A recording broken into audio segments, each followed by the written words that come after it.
चाहिँ उताले ब्याज तिरेर दुःख गरी यहाँ मलेसिया आइपुग्यो। उसको 5 उताले ब्याज चाहिँ 3,20,000 त यति धेरै भएको छैन ब्याज। आमा 15,000 भन्दा धेरै महिना ब्याज मात्रै तिर्नुपर्ने।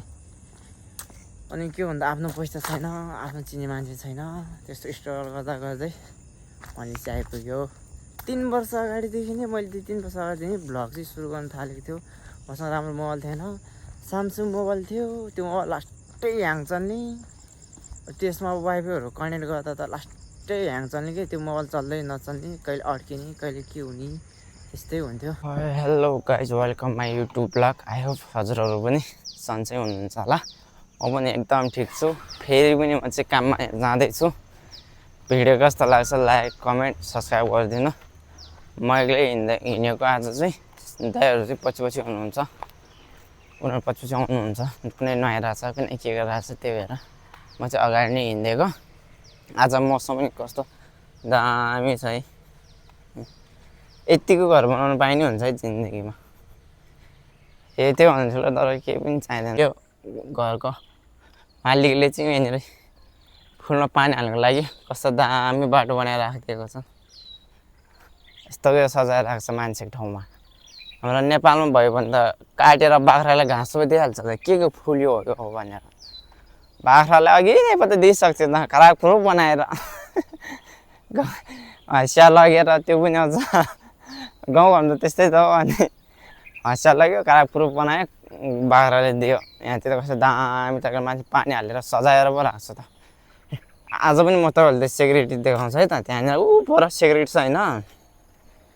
त्यो सेक्युरिटी बुढोले होइन म यहाँ काम गरेको नि 1 वर्ष पनि धेरै भइसक्यो।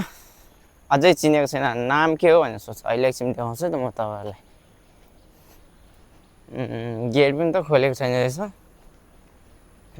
गेट खोलेपछि म देखाउँछु है तपाईँहरूलाई। त्यो सेक्युरिटी बुढोको पारा कस्तो हुँदो रहेछ है।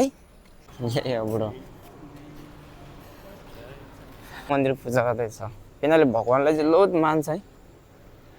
कस्तो दामी पोज छ त्यो। आज खाजा किन दर्शन दाइ उठाउनुहुन्छ। दर्शन दाइ त कस्तो दामी रहेछ चाहिँ। सातो रातो छ।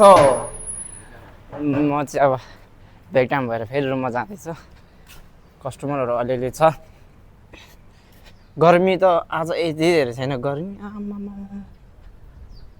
घाम पनि कति धेरै लागेको। मसँग चाहिँ दुईजना दाइहरू हुनुहुन्छ। हामी चाहिँ खानासाना खाएर ब्रेक टाइम हुन्छ हाम्रो 2.5 घन्टा। अनि रुममा जाने सुत्ने अनि आउने। केटा भयो भनेर कपडा राम्रो रहेछ। गर्लफ्रेन्ड हुनेहरूलाई बुढी हुनेहरूलाई लिएर जाउँ। भोलि पर्सि फेरि नेपाल जाँदा मेरो बुढाले छ भन्छ रमाउँछ। फेरि लग्दैन फेरि बुढीले राति सुन्नु दिँदैन नि त्यो मलाई। सफा गर्नेहरू उनीहरूले अस्ति मलाई आधा हल्लाउँदै थियो। हेलो हेलो भन्दै थियो। मेरो ड्रिम कार त्यहाँनिर छ BMW। मेरो चाहिँ ड्रिम कार BMW हो। कस्तो दामी छ यो गाडी। मेकअप पनि सामानहरू छ हौ केटा। गर्लफ्रेन्डलाई बुढीलाई लिएर जाउँ। मैले यसबाट ल्याइदिएको सामान भनेर फेरि रमाउँछ। लग्दैन भने राति सुत्नु दिँदैन नि बुढीले। हाम्रो त छैन, बुढी पनि छैन, गर्लफ्रेन्ड पनि छैन, कहाँबाट लगिदिनु। भएको भए त लगिदिन्थ्यो। क्या थियो यो टन्नै पो मान्छे हुन्छ त यहाँ राति त। कस्तो दामी छ यो। त्यसको जिन्दगी मौज छ नि। केटी लिइरहेछ। हाम्रो जिन्दगी यहाँ मरि काम गर्ने एउटा केटी बनाउन सकेको छैन। कुन्ने तिमी के जान्न।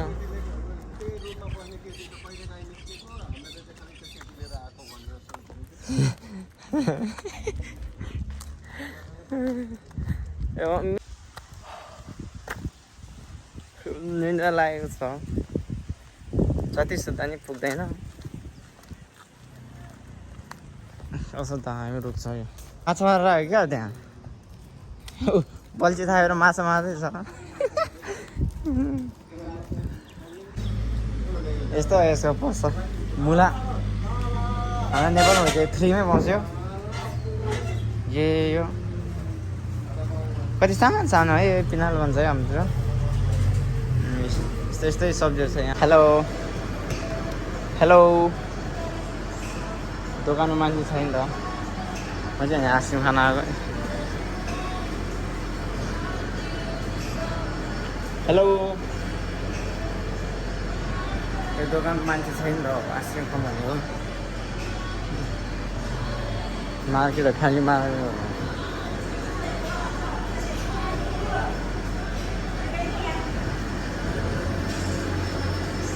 काम पनि स्टपहरू त यस्तै छ काउन्टर छोडेर सब भएको छ यहाँ आइसक्रिम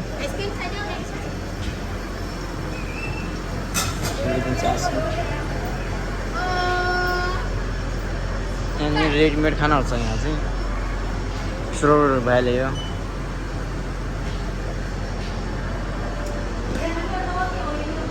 फ्यामिली मार्केट हो यो सानो छ फ्यामिली मार्केट हो भने चाहिँ अब त्यही फ्यामिलीहरू आएर खाने हो ini ya tapi ini 39 tak bukan 39 2000 oh oke lah oke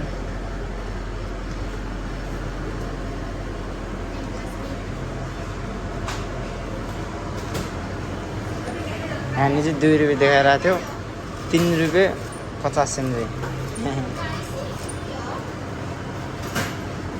okay चक्लेटहरू चाहिँ यतैतिर पाउँछौँ गर्लफ्रेन्ड भएको यता लगेर जानु गर्लफ्रेन्ड छैन मेरो त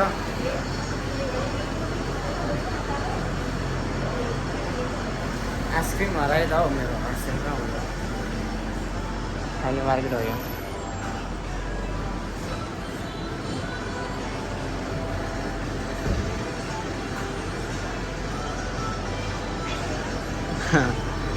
आइसक्रिम थ्याङ्क यू काम छुट्टी भयो 11 बज्यो रुममा जाने भर्खरै काम छुट्टी भएको खाना नि खाएको छैन खाना पनि यहाँ टेक गरेर लगेर छ रुममै लगेर खाने खाना नि मन छैन खै आजभोलि के भएको खाना खानु पनि मन लाग्दैन निन्द्रा पनि राम्रोसँग लाग्दैन के भएको होला है यस्तो आजभोलि म चाहिँ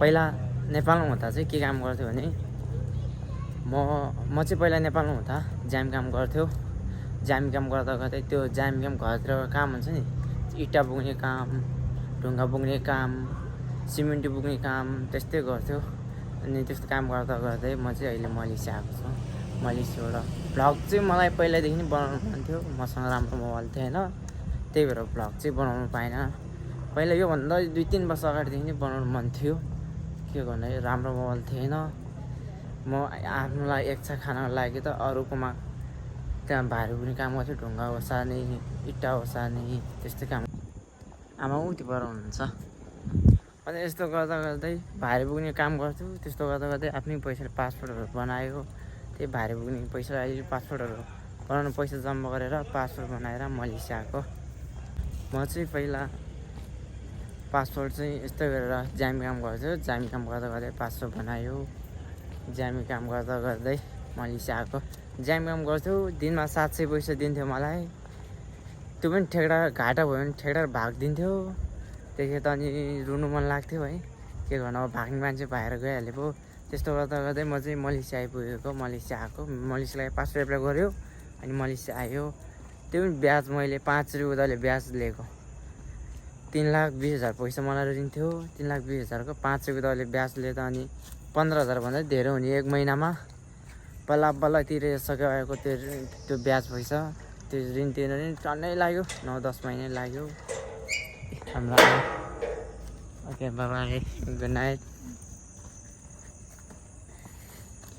5 रुपियाँ उताले ब्याज तिरेर दुःख गरी यहाँ मलेसिया आइपुग्यो उसको 5 रुपियाँ उताले ब्याज थियो 3,20,000 को त यति धेरै भएको छैन ब्याज आमा 15,000 भन्दा धेरै महिना ब्याज मात्रै तिर्नुपर्ने अनि के भन्दा आफ्नो पैसा छैन आफ्नो चिन्ने मान्छे छैन त्यस्तो स्ट्रगल गर्दा गर्दै मलेसिया आइपुग्यो 3 वर्ष अगाडिदेखि नै मैले 2-3 वर्ष अगाडिदेखि भ्लग चाहिँ सुरु गर्न थालेको थियो मसँग राम्रो मोबाइल थिएन स्यामसङ मोबाइल थियो त्यो मोबाइल लास्टै ह्याङ चल्ने त्यसमा वाइफाईहरू कनेक्ट गर्दा त लास्टै ह्याङ चल्ने कि त्यो मोबाइल चल्दै नचल्ने कहिले अड्किने कहिले के हुने त्यस्तै हुन्थ्यो म चाहिँ सानै उमेरदेखि नै काम गर्दै हिँड्थ्यो। सानै उमेरमै पढाइ छोडिहालेको। पढाइ छोडेपछि त फेरि यस्तो भएको नि त, अब पैसा नि थिएन, अब घरहरू त्यस्तै थियो। पहिला त्यस्तै थियो नि त, अब एकछा खानु पनि गाह्रो हुन्थ्यो। पढाइ 5 क्लासमै छोडेको, त्यहाँदेखि घर छोडेर हिँड्यो, काठमाडौँ आयो। काठमाडौँ आएर ज्याम काम गऱ्यो।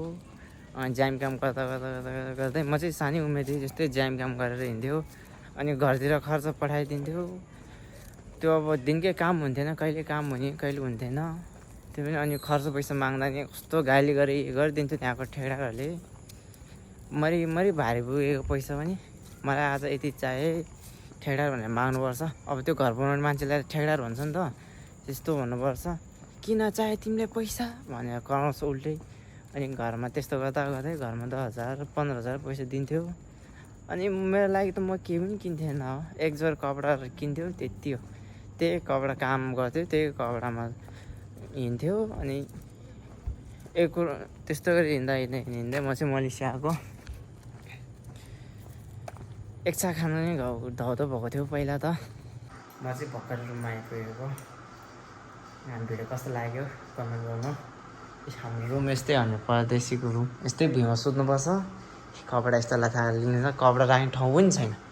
यस्तो छ हाम्रो रुमको हालत। यस्तै हो परदेशीको जिन्दगी। के भन्ने, आफ्नै देशमा काम नभएपछि त माथि ठाउँमा आएर पनि त काम गर्नु पऱ्यो। By by. भिडियो कस्तो लाग्यो कमेन्ट गर्नु।